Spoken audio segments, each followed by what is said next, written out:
So last time I was comparing the Leopard 1A5 to the Merkava Mk.2B, and today I'll be taking the Leopard A1A1 versus the Merkava Mk.2B.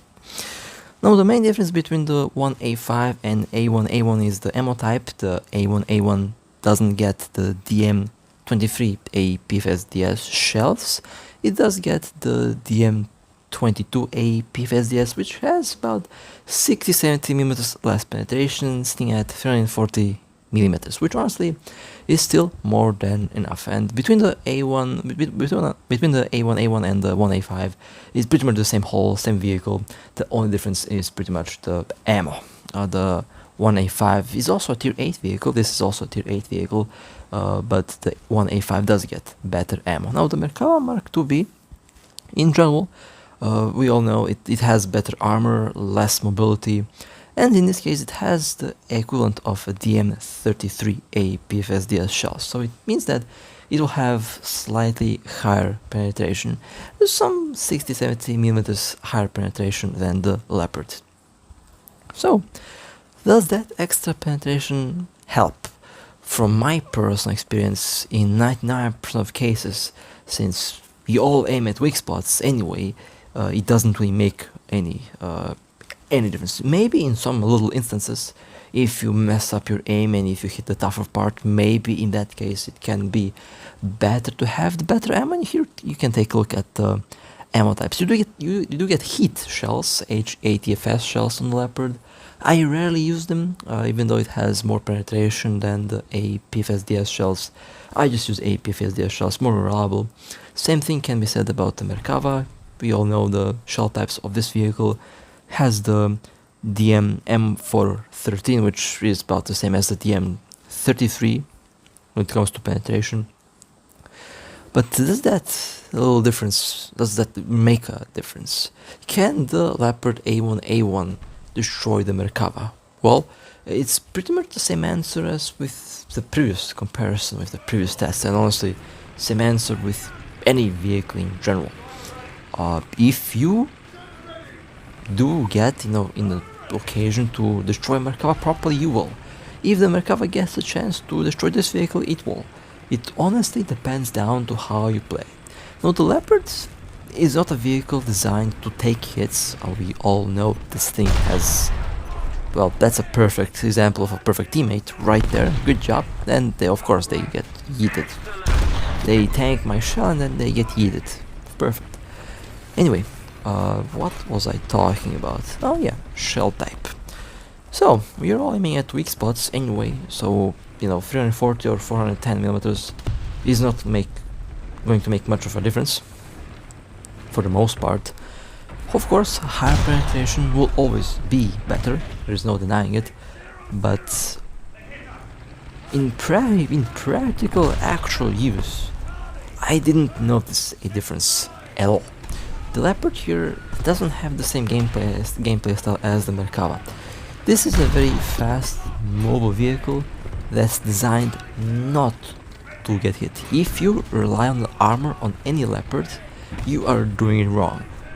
You should not engage targets directly frontally with this vehicle. What you should do is, if you are forced to engage targets frontally, use cover. You have no armor, you must not take hits. If you rely on the armor, you are doing it wrong and you can't blame the vehicle for failure. Merkava, for example, it has armor, but you should still not trust on the armor. The only way to trust armor is if you only expose a little bit of turret or, a little bit of turret. Hold down also works on both vehicles.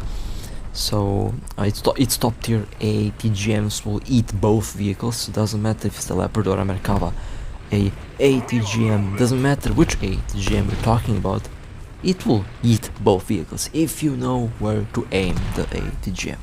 It's very easy to overpressure the Merkava 1 and 2. It's very easy to hit the ammo on the Leopard as well. So both vehicles pretty much get yeeted the same way. When it comes to Leopard versus Merkava, for example, you should not engage a Merkava frontally with any vehicle, because that's pretty much the toughest part of the vehicle. Merkava is built to take hits frontally.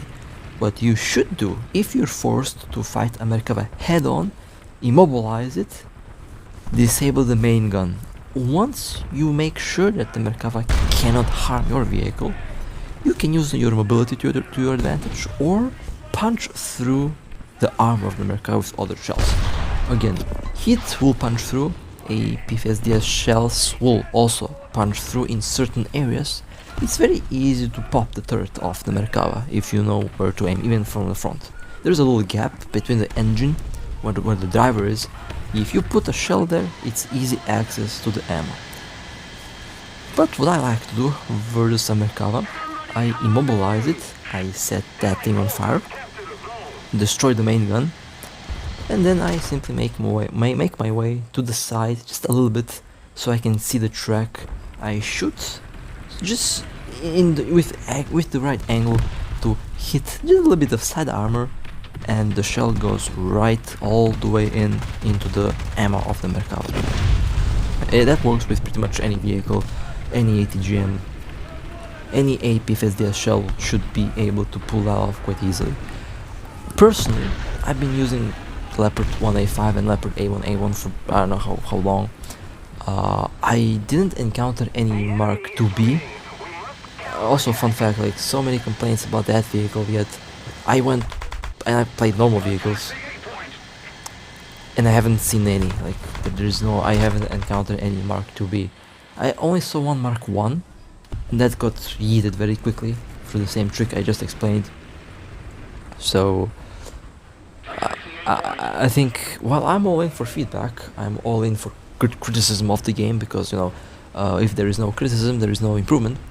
But let's keep things a bit real. Like, I understand players are mad that that thing is a premium platoon. I am mad that it is a premium platoon.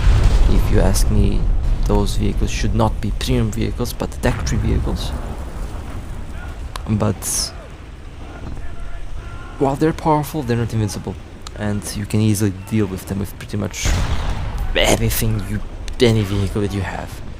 If you just rush forward at a Merkava, that's not the vehicle's fault. That's your fault. That's your fault. You can't just rush and expect to destroy a vehicle that's designed to be chunky from the front, with a vehicle that's not designed to be chunky from the front, but with a vehicle that's designed on mobility, for mobility. So when it comes to the pay-to-win aspect of this game, things are a lot more complex than just calling it pay-to-win just because a vehicle is supposedly impossible, with quotation marks, impossible to destroy. Not like we have artillery, not like we have bombs, not like everyone has access to revenge bombers, not like everyone can aim at weak spots, play smart. I still don't understand why I have to mention that, but here I am. Wasn't a victory, but I outperformed. Would you look at that? Enemy team had less premiums and they won. Our team had more premiums and we lost. And I outperformed both premium teams on both sides with a non-premium vehicle. Again, I don't struggle with any vehicle. I don't understand like how some players get the idea that it's pay to win. Kind of bugging me, because when I play all these vehicles, I play it every day pretty much. I play premiums and non-premiums. I never struggled. That's the thing. I personally never struggled. Like, I haven't encountered a single vehicle that I blame the vehicle for me failing. That has never happened. I always know when I fail and where I fail and how I fail. So unless they add like a Abrams or a T-72 in like tier 5 or something, I can't really call this pay to win by any means, because it simply isn't.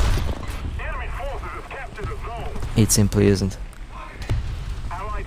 When they make the Merkava fight like tier 5 vehicles, like when you take your IS-2 or IS-1 and you face a Merkava, premium Merkava, yeah, you can call that pay to win all day long. I would agree.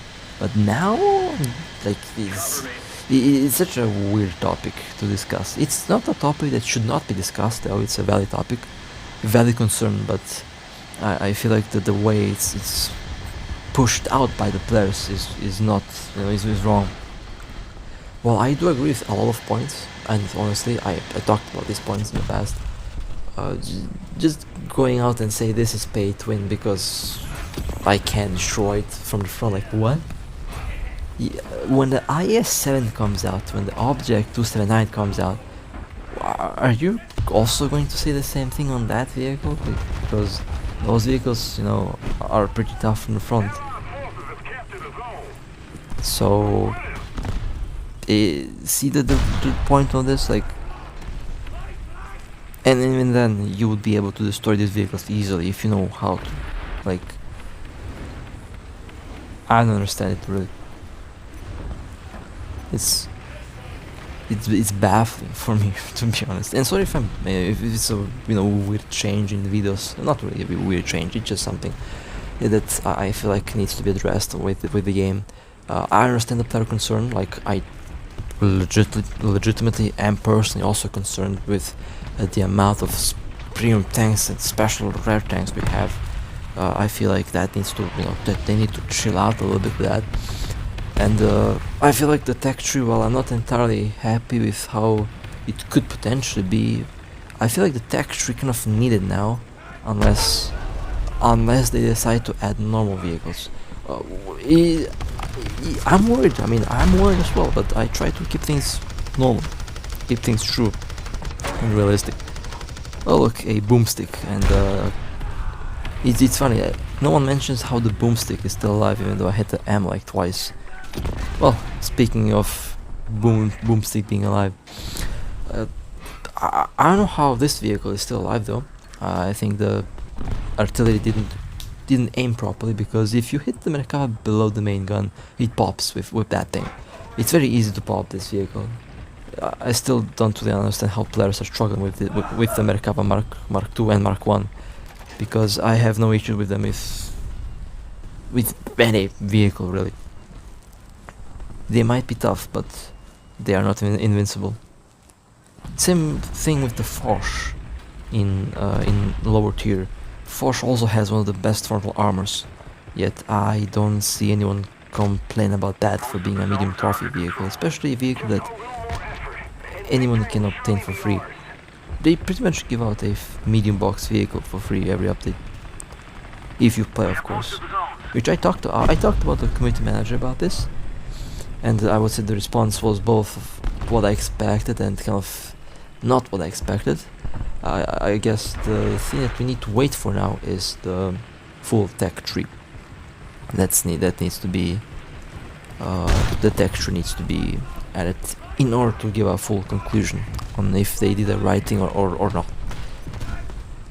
Because I am all in for player feedback, like I said it before. Like, I understand player concern, but the way it's constructed, the way the feedback is being relied on,